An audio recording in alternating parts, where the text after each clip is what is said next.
현금 부자만 집 사라는 거냐? 새 아파트 입주 포기하는 서민들. 가계대출 총량 규제로 중도금이나 잔금 대출을 받지 못해 아파트 분양을 포기하는 상황이 속출하고 있다. 이에 금융권에선 실수요자 구제를 위해서라도 집단대출은 대출 총량의 예외로 더 자금 공급 숨통을 틔워줘야 한다는 주장이 나오고 있다. 집단대출은 건설사의 주택 건설을 위한 비용을 대는 기업대출 성격을 띠는 데다 한 번에 나가는 금액 규모가 적지 않아 은행의 가계대출 총량 관리에 어려움을 주고 있다는 이유에서다. 은행 공급 줄어드니 이금융.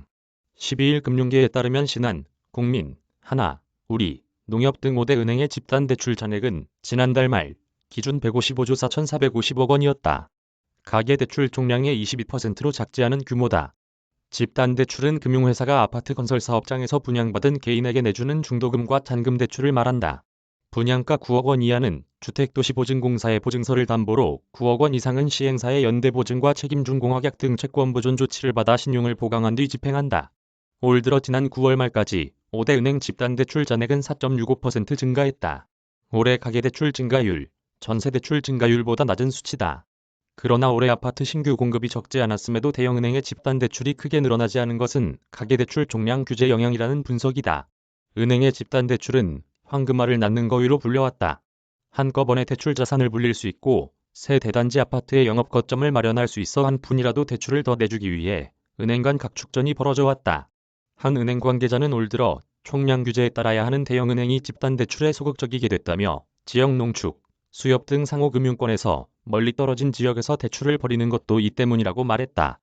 최근 대출 중단 사태가 속속 빚어지고 소비자가 이 금융권에서 높은 금리로 대출을 받아야 하는 상황이 벌어진 것도 은행에 대한 대출 총량 규제 영향이라는 설명이다. 집 공급 위해선 집단대출 예외로. 최근 은행들은 내년 집단대출 일정을 시행사들과 협의하고 있는데 벌써부터 한도 축소 배정 제한 등 소극적 취급을 예고하는 얘기들이 흘러나온다. 한 은행 집단대출 담당자는 리스크가 큰 편인 소규모 단지나 중소건설사 공급 물량에 대해선 공급을 주저할 수밖에 없는 상황이라고 말했다. 은행들은 한 번에 적게는 수십억 원, 많게는 수백억 원 단위로 나가는 집단대출 특성상 가계대출 총량 관리에 애로가 크다고 주장한다. 개인의 신용을 보강해 건설사가 건설 대금을 조달하는 집단대출 특성을 고려하면 개인 사업자 대출과 마찬가지로 집단대출도 기업대출로 취급해 가계대출 총량의 예외로 두는 게 바람직하다는 의견도 있다.